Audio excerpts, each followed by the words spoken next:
can make retirement happen. After all, you made home ownership happen. Homeschooling yourself on loans, beefing up your credit score. So I'm pre-approved. You were like, yes! Sorry. Color-coding listings, ticking boxes, and flushing every toilet in a 20-mile radius.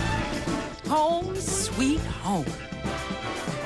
You aced house hunting. Now get the tips you need to get on track at aceyourretirement.org.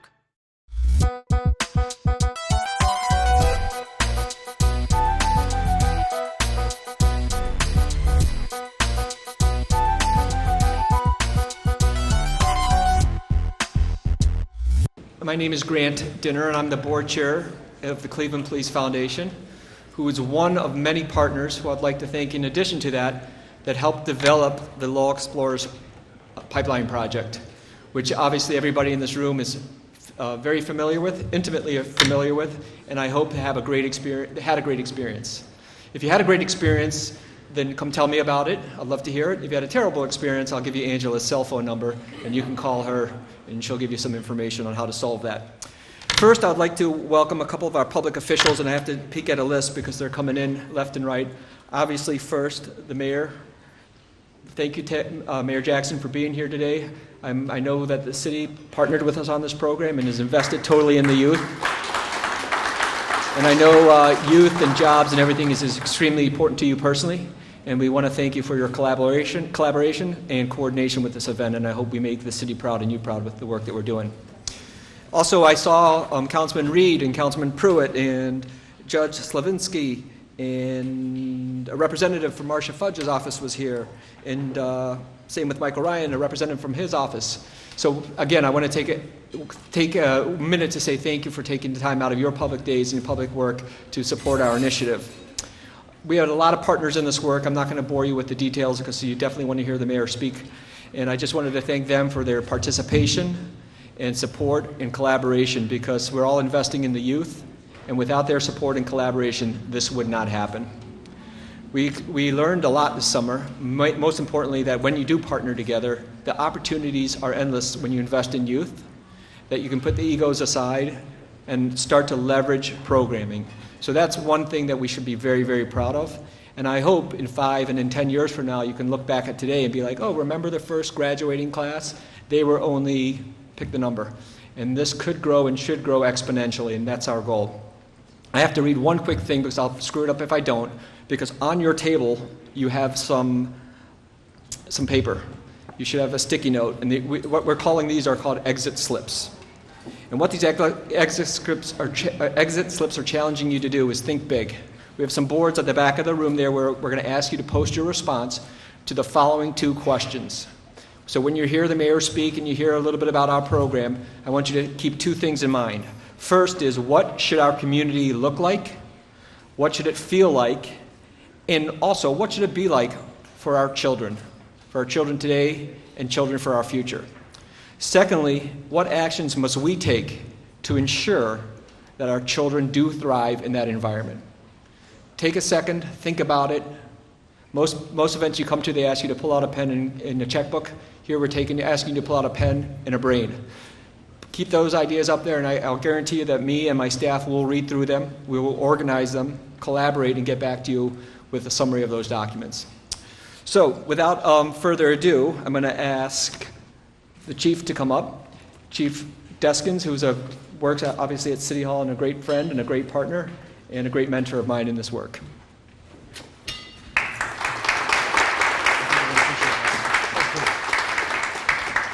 Thank you. All right. Good afternoon, or actually still morning, I think. We still have morning. Thank you. So I wanted to say a note of thanks to all of you for coming out, and for the Cleveland Police Foundation for their outstanding work, and all the members, Grant and everyone else who helped put this program together. Just give them one last round of applause, please.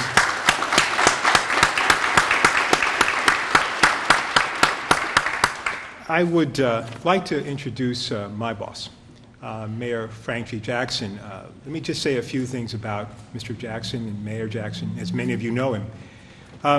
I've been new to this administration, and I've only been there since January.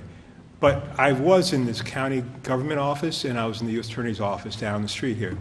And throughout all of my time in Cleveland, Mayor Jackson has been a strong steward of the people in the neighborhoods of this city, and he cares so deeply, and many of you probably don't even know the depth of his passion, especially for young people, because he remembers what it was like, and I've heard him talk about his life story.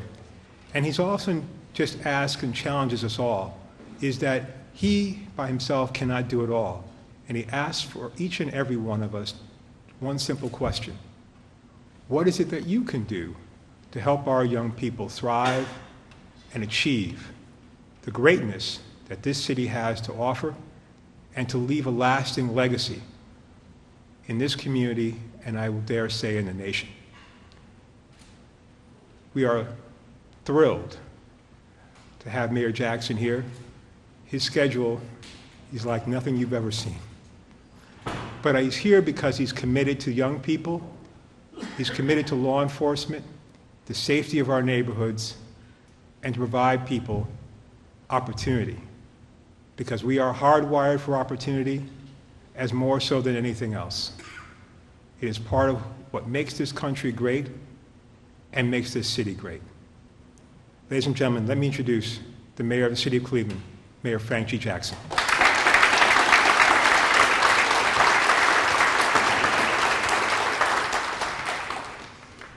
Good morning. Good morning. And how are you? Good. You know, I want to first thank all the people who were involved in making this program successful. There's nothing that you do that's successful that does not require partnership. And without good partnership, things don't work right. So you have to have good partnership and good relationships for things to work. But most of all, I want to congratulate young people who graduated from the program.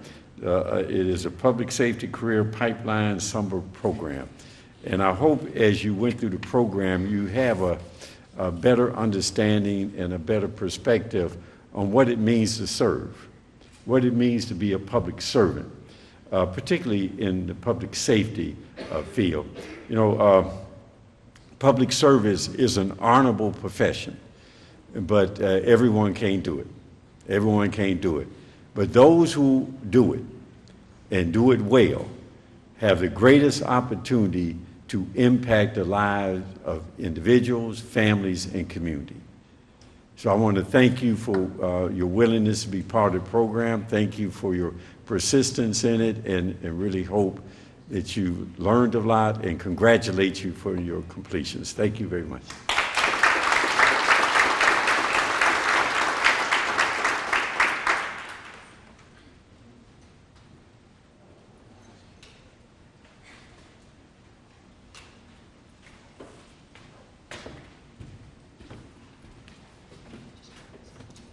Thank you very much, Mayor Jackson. Again, if you would all give him a nice round of applause.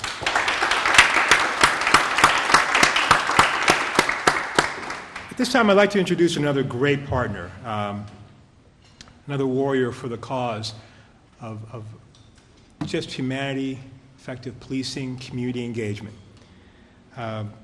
There's not really enough good I can say about Commander Johnson. You will know within the first few minutes you hear him speak that his heart is where the badge is and will always be there. For the young people, for the neighborhoods and the people of this great city. Let me introduce to you Commander Johnny Johnson.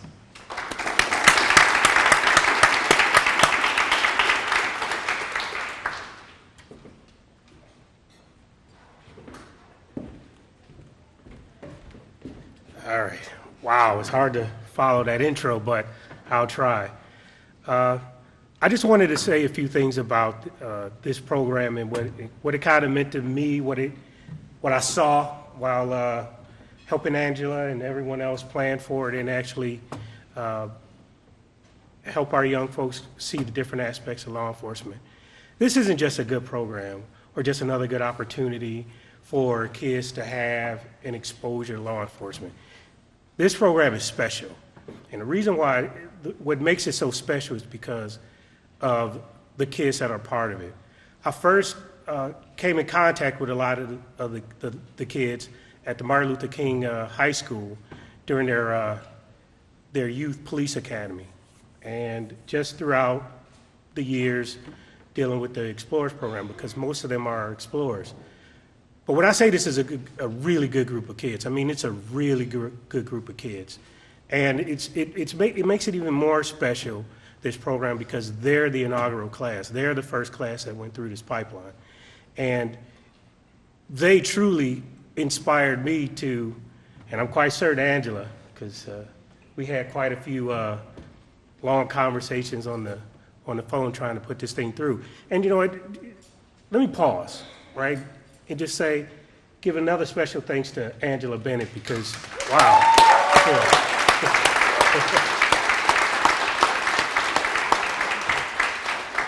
You talk about someone who really poured their heart into it, huh? She really did, and it ended up being a wonderful program. But again, I can't emphasize enough, this program is about the kids, and they're special, right? And what we're doing with this program is not only giving kids an opportunity, but we're also creating service-minded adults, right? That's what the program is going to do. These are service-minded young people who are going to become service-minded young adults. And our hope and our goal is that they eventually become a part of the Cleveland Division of Police or just any other law enforcement. Because as we all know, we need it so bad. That service-minded individual, all right? That's all I have. Thank you guys for being here. Thanks for celebrating with these kids.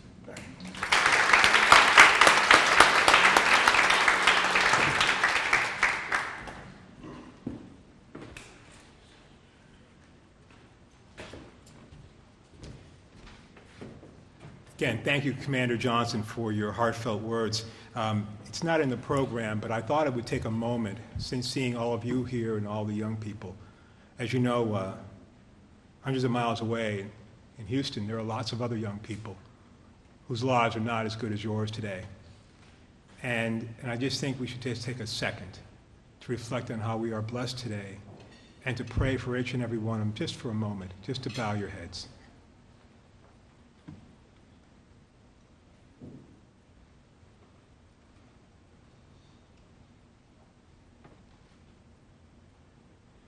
All right. Thank you so much, ladies and gentlemen. I'm sure that they will appreciate that. Next, we have two really outstanding young people.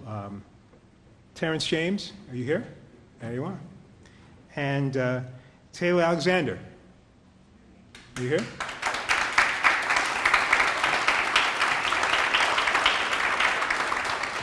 So both of these young people are seniors at Martin Luther King High School and participated in the program this summer. And I think they're going to offer some reflections about their experiences and what they've learned and hopefully how it's changed their lives. And without further ado, I'm not sure if you've organized which one of you wants to go first, but you're going to have her do cleanup? Okay. She's going to make you look good. Come on up here.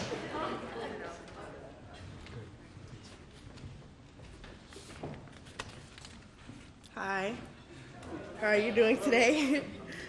Well, my name is Tila Alexander, and I'm a senior at Martin Luther King High School. I'm here to share my experience doing a rotation. The experience at the RTA, it was much better than I expected. The best part was the firearm simulator in the shoot house, because I had a chance to really experience what it was like to be a police officer. When we were with the judges observing the cases in the courtroom, it was interesting and intense. At Hiram, we spent 3 days as college students. We took a college-level genetic diversity lab class and learned about the use of performance enhancement drugs in sports. The dorms were big and comfortable for us. We never really wanted to leave. The one thing I loved the most about the camp is the new people and friends that I made. Those past couple of weeks at Hiram, we had a chance to come together, sit, and laugh with each other. Hiram gave us a little more freedom to interact with each other since we were working hard for the past couple weeks. We had a healthy s'mores competition, bonfire, and a huge water balloon fight.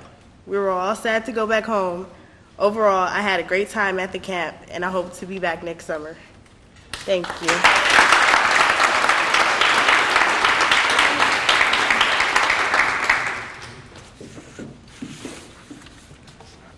Good morning.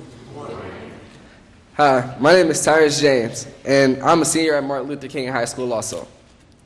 Before I get started, I'd like to thank each and every one of you for coming out today. During the past summer, I've had a great experience in participating in the Law Enforcement Career Pipeline Summer Program. Not only did I get to meet new people and experience new things, but I also had fun while doing it. I've always had my eyes set on being a police officer, but after training as a firefighter and as a medic, it showed me that there are other things I could choose as a career and still have fun. The thing that I learned the most is that no matter what the job you have in public safety, you're always risking your life. Once you put on your uniform, you're risking your life to save the life of another. And for that, we thank you. This summer academy was an eye-opener for me. It showed me that even though I want to be a police officer, it will never hurt to try something different. My favorite thing about the summer academy was being able to travel to different law enforcement agencies and being able to experience various training techniques that they put us through as the same as their officers. At the Opata facility, we had a chance to ride in a police car that got up to 80 miles an hour. Also at Opata, we were in the simulation of being in a police pursuit. I am so thankful to be one of the teenagers who got a chance to experience a great time in the career path that I would like to go into. This program motivated me more than ever before, and for all of you who made this possible, I'd like to personally thank you all. So, thank you.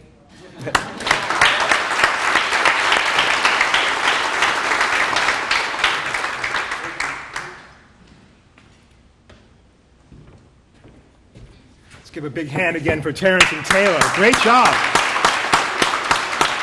There is and also for all of you. I know that these two young people were picked to give this speech, but I don't think that the experience that any of you had this summer would be any different, and I want to thank you. There's a famous line I learned from a great man once, and that speech and the other speeches seem to be emblematic of it, and that is, you can't win in this world unless you serve. Unless you serve. I would like to take the opportunity now to introduce Dr. Todd Davidson. He's the senior pastor at Antioch Baptist Church and a member of the My Brother's Keepers Task Force. In fact, he's the chairman of the task force. After he's finished, and for those of you who've been patient, you may certainly partake of your meal. Reverend? Perfect.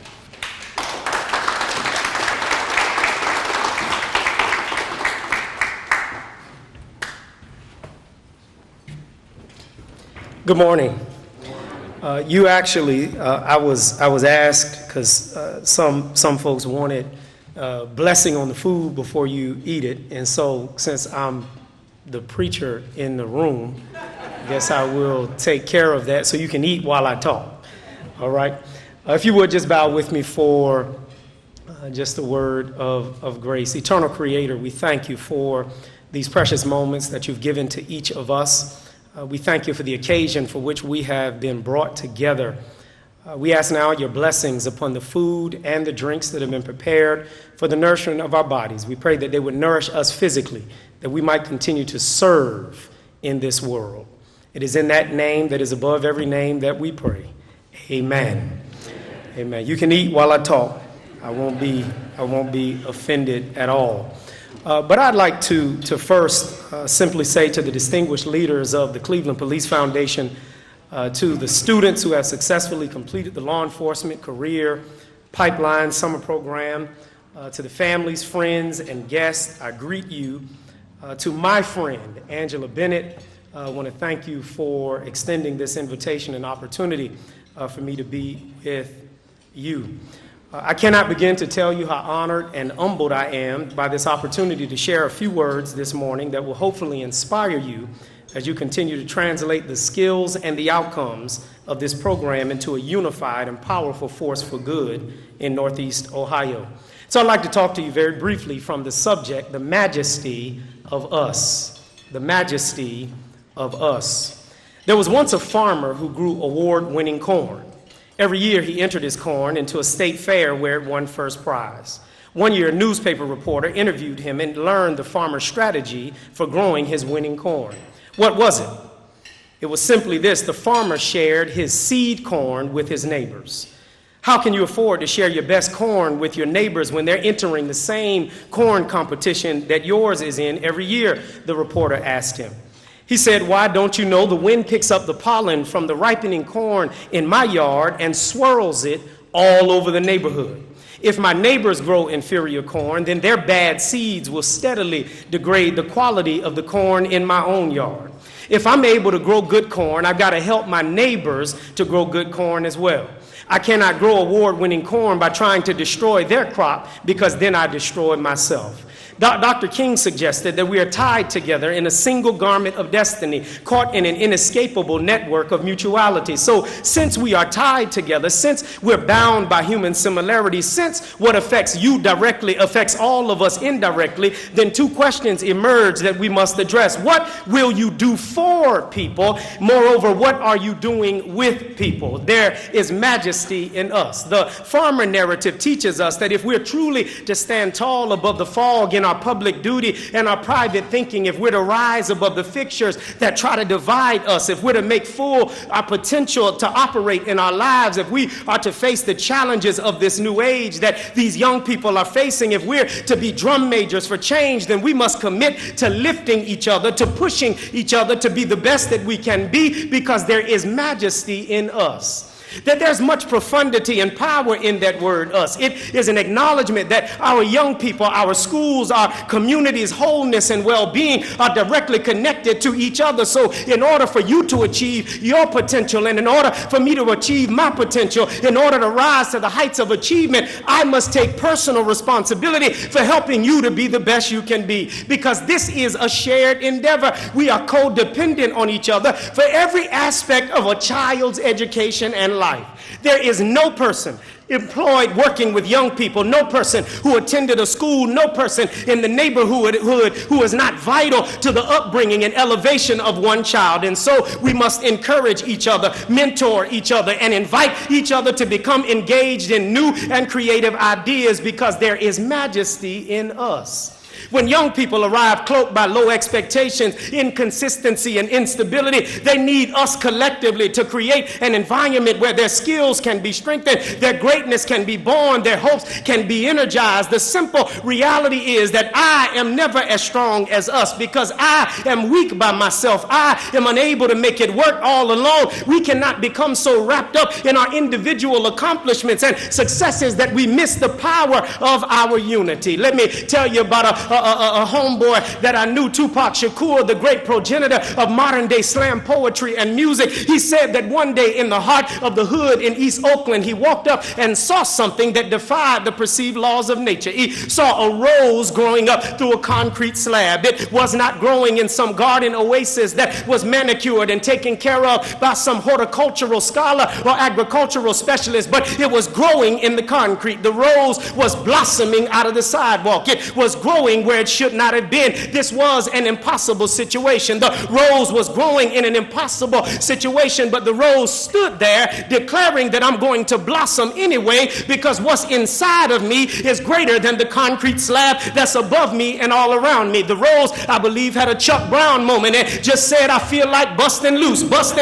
And that's what I want to tell you, future leaders of this city who are on the front lines, that when you go back to your schools, there will be some concrete circumstances that are trying to tell you what you cannot do and where you cannot go. There will be some concrete circumstances that will try to squeeze the life out of you, concrete conditions that will try to block you from achieving your dreams. There will be questions you cannot answer, problems you may not solve, but know that what is inside of you is enough. It is enough to help you keep going, enough to give you the strength no matter what to break through and do whatever you want to do. The truth is that it's not what happens to you that matters, but in a real sense, it's what happens in in you that makes all the difference. And if I have enough and you have enough and we put our enough together, then we've got more than enough, because our young people need us. They need us to be divergent thinkers who can see through their eyes and help them chart a new vision that's only bound by the borders of their imagination. They need us because if we work together, if this community works together,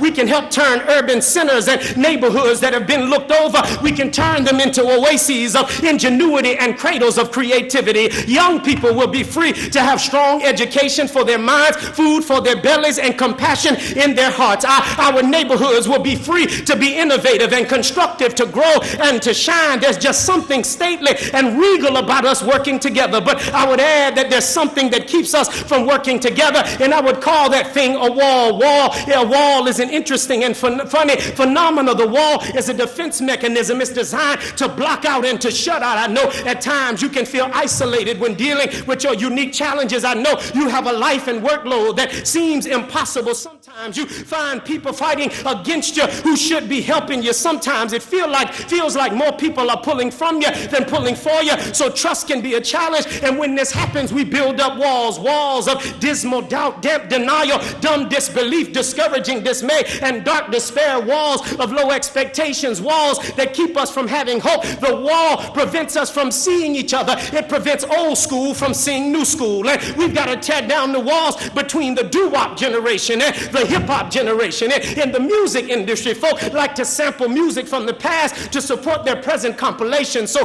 they'll take Michael McDonald's "I Keep Forgetting You're Not in Love Anymore," and they'll use the beat and maybe even McDonald's voice, but they'll add some rhymes and another hook to it, and you end up with Warren G's "Regulate." That's called sampling. They'll use a song from yesterday, take the beat, add something to it, and make a new song, but sample the old song. And every now and then, if we want to maintain our vitality and our vibrance, we got to work together. If we want to grow and have longevity, we got to learn how to remix. That's just a fancy way of saying what Barney the Purple Dinosaur told me, my nephews, 30 years ago. I need you and you need me, because we're one great big family. We need each other to do this work. There is majesty in us.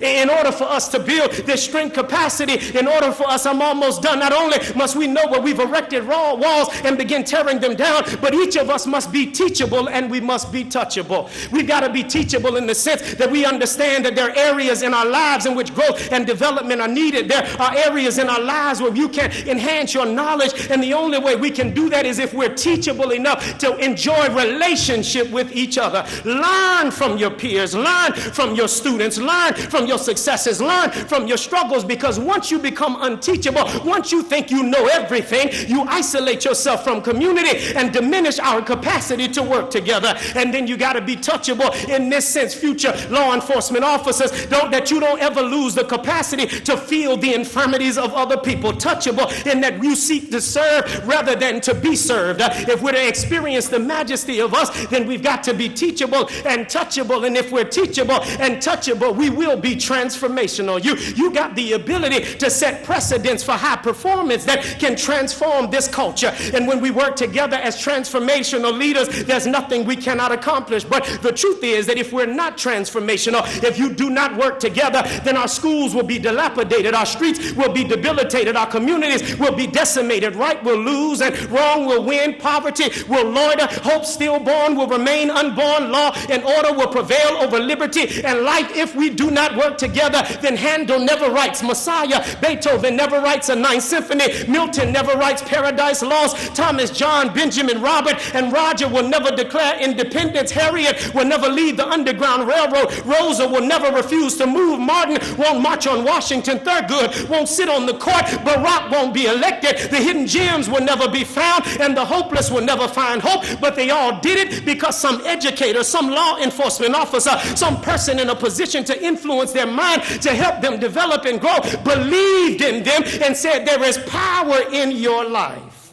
Together we can jump up nowhere and land somewhere. Together we can take violence and make value. Together we can take struggles and make success. Together we can take old bread and make bread pudding. We can take hog guts and make chitlins, sour grapes and make vintage wine. We can take tough brisket in Cleveland and make tasty corned beef, because it's not what you find that's important, but it's what you do with what you find that's important. It's not just your environment, it's your determination to do something in it, something to it, something through it, and something in spite of it. The past is ours, learn from it. The present is ours, fulfill it. The future is yours, preserve it. Faith is yours, claim it. Injustice is yours, correct it. Ignorance is yours, banish it. Children are ours, teach them. Racism is ours, end it. Hope is ours, affirm it. The world is ours, change it. Think up, pray up, stand up, lift up, build up, wake up, look up, preach up, keep up, stay up, but never ever give up on what it is that you want to accomplish. I'm done after this. I gotta go. We gotta work together until this becomes a funding priority.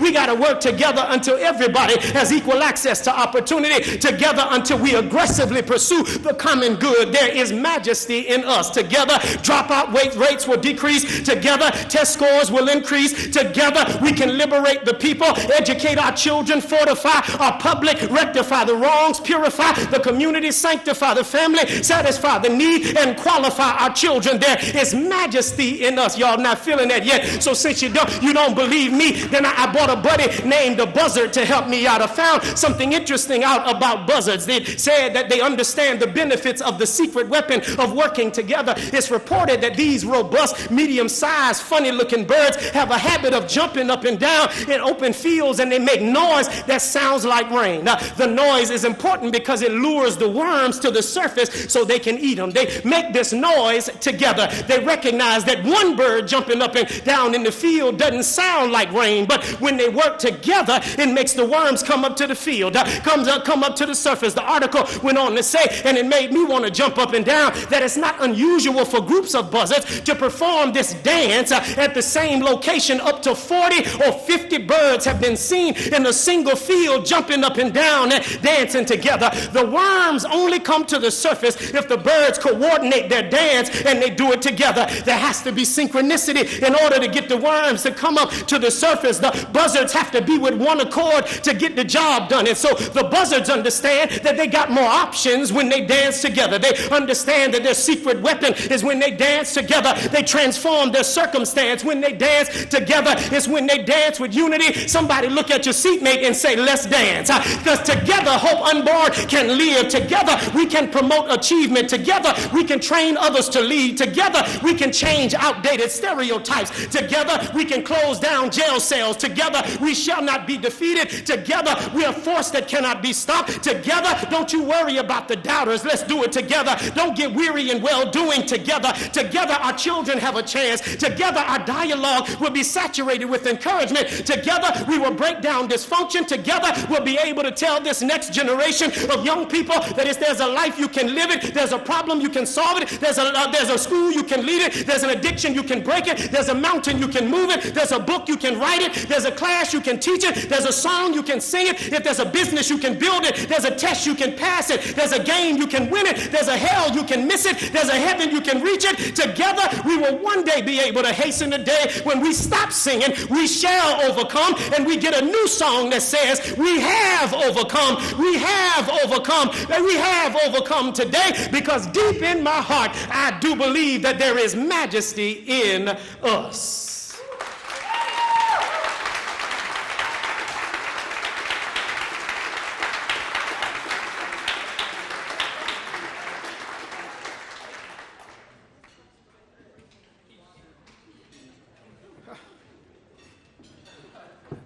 And the congregation said, Amen.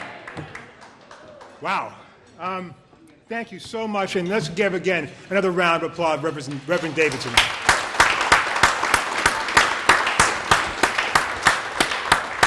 I would be remiss if I didn't take a moment here, it's not in the program, to acknowledge the public officials who are here. If you would all stand.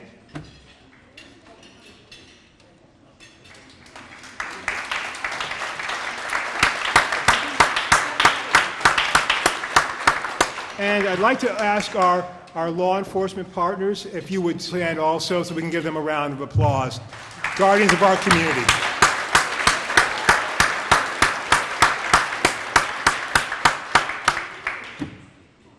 All right.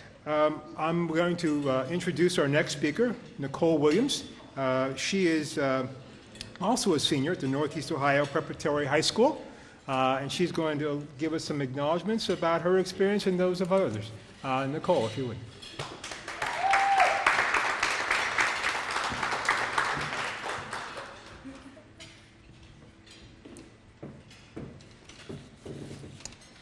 You heard this once already, but I'm Nicole Williams, and I'm a senior at Northeast Ohio College Preparatory. And I'm here to just tell you guys something. To everyone who made this past summer both enjoyable and informative, thanks. You gave us young adults, because you know people be tripping if you don't call them young adults, and the younger ones, something positive to do. Big shout out to all y'all. You invested time, energy, and money. Those are 3 good things to do. We all want you to know that your support of our potential is both recognized and appreciated. It also brought new opportunities, friendships, partnerships. It erased ignorance and gave us knowledge. We would like you to know that we appreciate you guys. Thank you. Bye. Nicole out.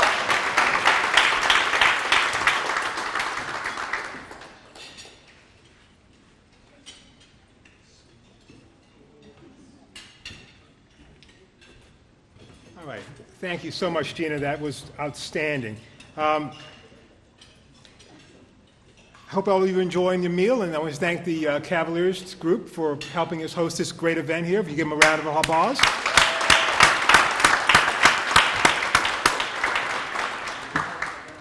Dr. Gina Weisblatt, I wanted to introduce her next. She is the Director of Education for Services at NeoMed, which is the Northeast Ohio Medical University.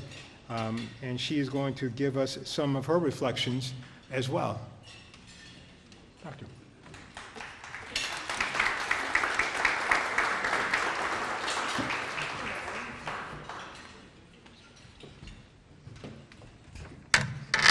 I am still shaking. Oh my gosh, from the Reverend. I'm telling you, I don't even know if I can talk. Goodness gracious, which is a hard, I'm gonna have to stand on my tippy toes too, a hard thing for a college professor or medical school professor. So why on earth would they have somebody from a medical school professor, Northeast Ohio Medical University, at an event like this? Why? Why? So let me ask you a question. When you think about health, and I ask you about health right now, what comes to your mind?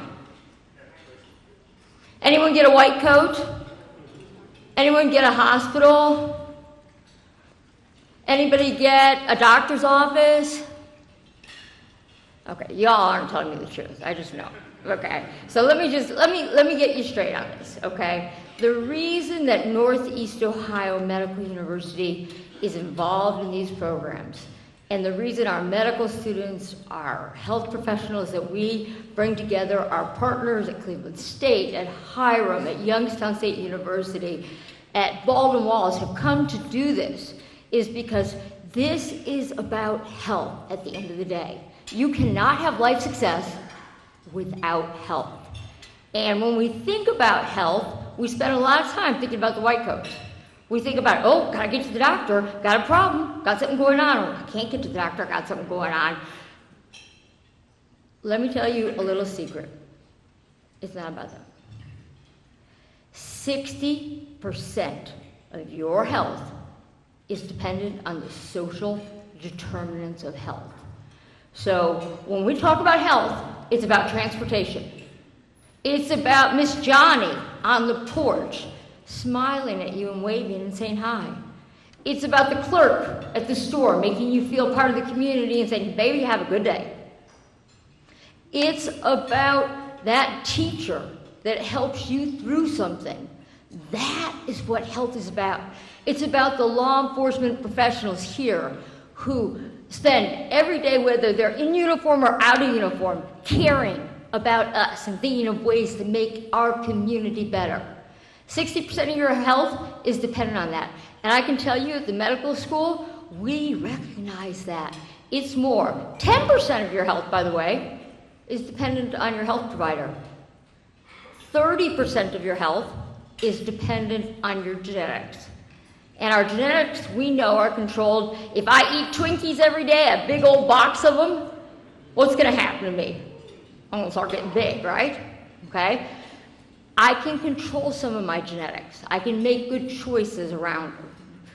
Last thing I want to say is I want to go back to what the Reverend said about community and us. We are only as strong as the weakest person within our community. And I want to tell you something. I tell this to my medical students all the time when I work with them. I say, and I'm going to have to pull this down a little bit because I have to, there we go. I say, do you think that Miss Delilah, when she has her baby, says, oh, honey, I'm so glad I had you. Oh, so great. I'm so excited. Maybe you could become a prostitute. Oh, or maybe you'd be a drug dealer. That'd be even better. Do you think anybody ever says that? Absolutely not. Every single one of us in our hearts want to make the world a better place. We just don't always know how.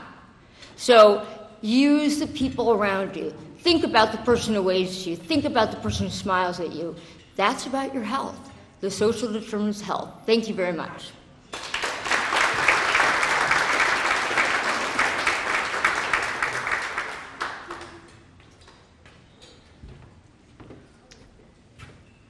Thank you, Doctor, so much. The common link between our faith and sometimes science and experience is that, as Scripture says, who is my neighbor? And you all know the answer. It's the least of you. It's the one who has nothing, the one who is despised. And what it takes to make a neighbor, you just heard the answer.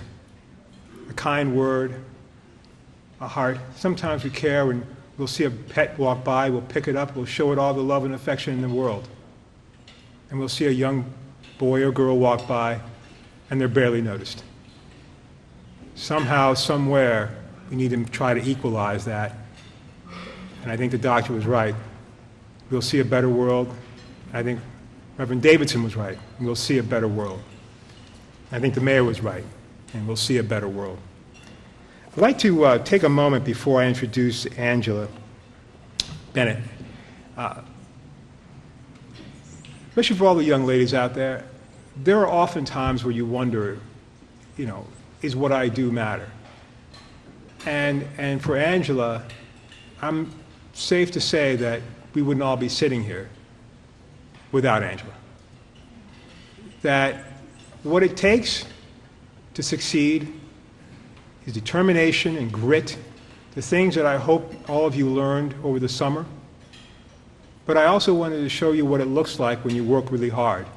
You get outturns like this. You get accomplishments like this. I don't know where any of you will go in your lives, and maybe you don't either. But I know that today, and this summer, you got a nice push from the shore by someone who loved you. Every last one of you. And so I hope you will all join me in standing for Angela Bennett as I introduce her.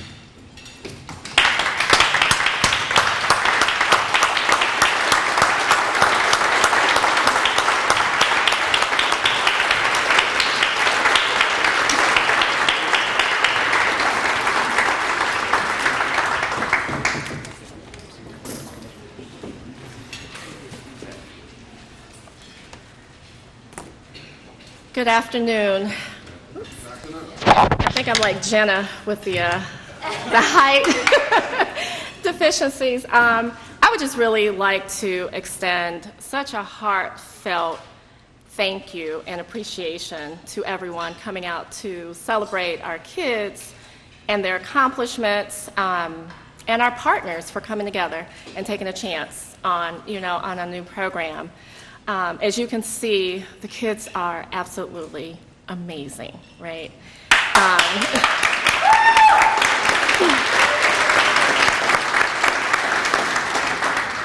Throughout the entire program, it's been truly my honor, it's been my privilege to be blessed, truly, truly blessed with the opportunity to work with such a wonderful group of students. So I want to call up Rashida Ivory.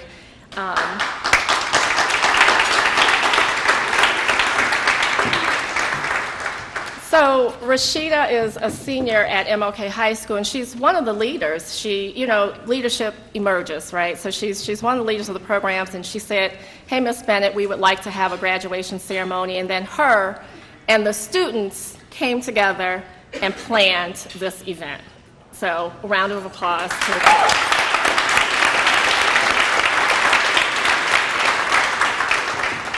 So I also like to introduce, to my left is Swafong Kwan. She is a junior at the Cleveland School of the Arts. And when we talk about diversity, we have to talk about it more than just race or culture, but interest and talents, right? Diversity comes in so many different shapes and forms. And Swafong and her twin brother, which I didn't realize we had two sets of twins because it's Rashida and Rashimba, and then Swafong and Julong. So when they finished 3 weeks of our program, they continue on to the Baldwin Wallace Music Conservatory to study for 2 very, very intensive weeks. So that was a part of the diversity in our program as well. So Swafong, if you can come up, she is going to play a selection. I had the wonderful opportunity to go to their concert. And so if we can hold the applause, Swafong is going to play as we call up the names of our students to come and get their awards. And so just because my kids know, photography is always a challenge at the end. So when we give you your award, you're going to go, Ms. Bonner is going to direct you over to the right, where we begin placing you for our pictures, because you know Ms. Bennett, right? Pictures at the end. So, all right. So the first student is Tila Alexander.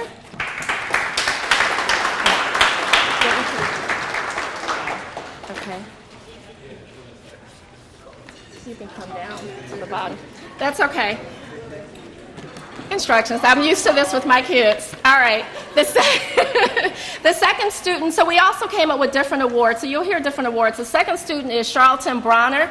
He also received the Healthiest Award as well because Charlton was super, super health conscious throughout the summer.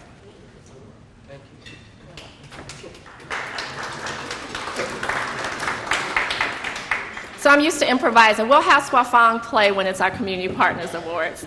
Jeremiah Brown.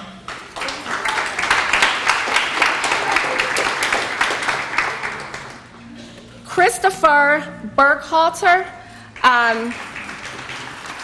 Christopher also received our Judgmental Training Simulation Award. He scored as one of the top. Here you go, sweetie. He was one of the top shooters in our use of force simulation at RTA.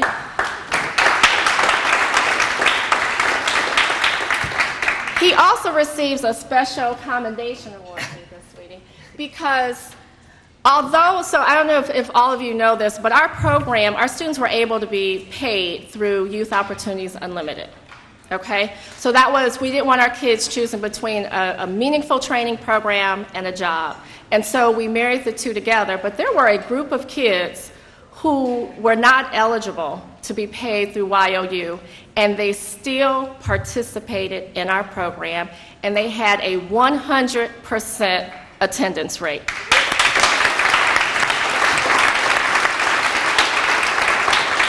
And those were those students that are receiving the Commendation Award. So we also have Justin Fuller, who also receives the Judgmental Training Simulation Award.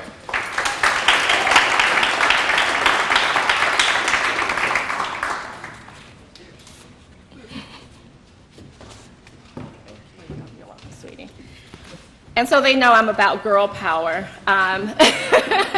So we also have Nautica Henderson. She also received the Judgmental Training Simulation Award.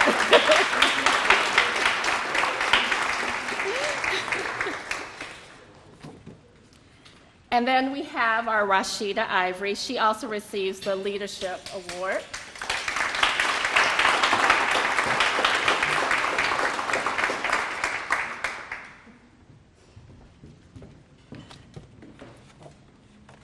And then we have her twin sister, Rashimba Ivory.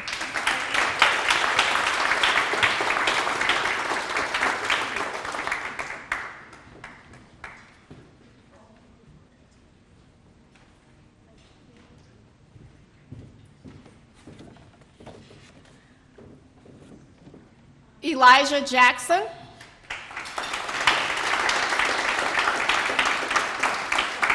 And I want to acknowledge Elijah. Elijah actually has a career interest in fire. So because of Elijah's interest, we decided to expand our law enforcement to public safety.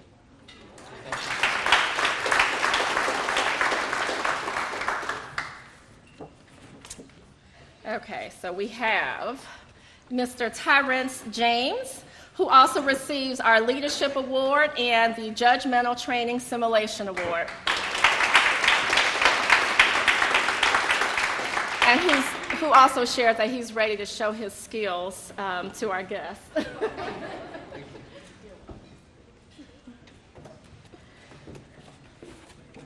Deshaun Keaton, who also receives the Judgmental Training Simulation Award. Here's Deshaun.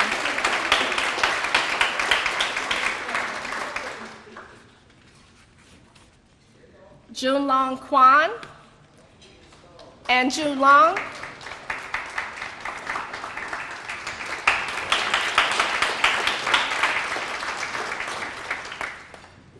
Junlong also receives our Behind the Badge Award for his diversity in his talents.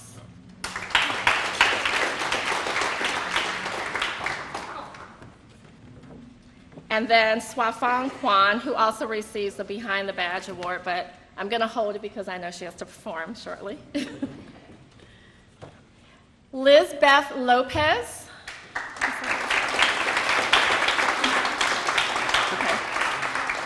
Charles Matthew IV.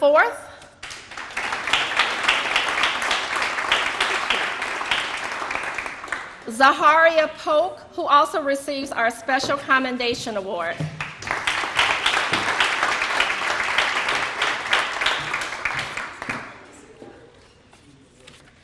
Darren Robinson, who also receives our Leadership Award.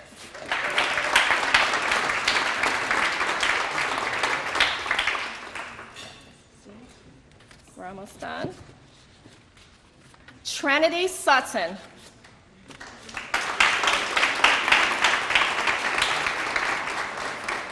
Delaney Velez.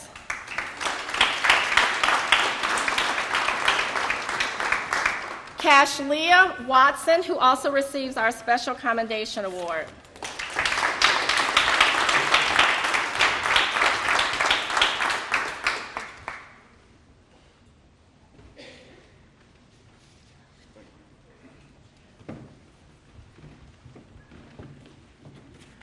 Philippe Whedon.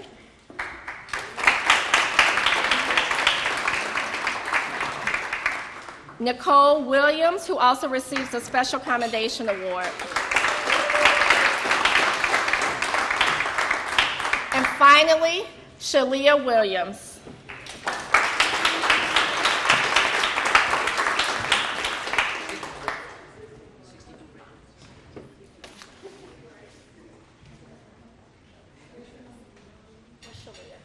Okay. All right. So we're almost wrapping up.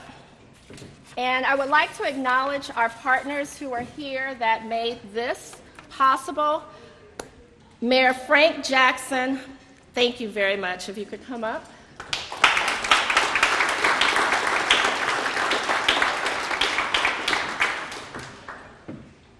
And then if you could come to the, is that how you want it done? Okay. Okay, if our partners could come to the front. John Fabsitz from the Boy Scouts of America.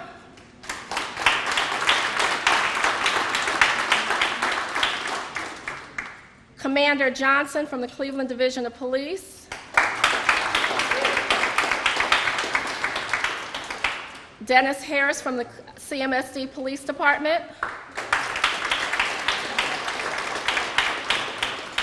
Judge Michael Slewinski from Cleveland Municipal Court. Director James Copeland from Tri-Cities Public Safety Training Center. Our juvenile court judge, Michael Ryan, was not able to be here today, but Tony Williams, his bailiff, is here in his place. Nikki Mikado from Hot Cards.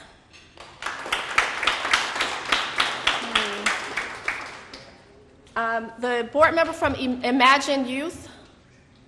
I'm sorry. I apologize for not having your name. Dr. Jenna Weisblatt from Neomed. Jordan Pickwick. Should I make you walk up here, Jordan? I know we're from Ohio Guidestone. She's due any minute. Rebecca Reynolds from Soul to Earth Wellness. Councilman Zach Reed from City of Cleveland. And I would like to call up a special person, Anita Ivelicek from Neomed. She has worked tirelessly, so you see me, but here's another person that was behind the scenes, and I actually have two. And so Anita, from day one, has just worked tirelessly to find funding, to find partners, and just worked extremely, extremely hard. And she's always behind the scenes. I really wanted to acknowledge, without Anita, this would not have been possible. Thank you.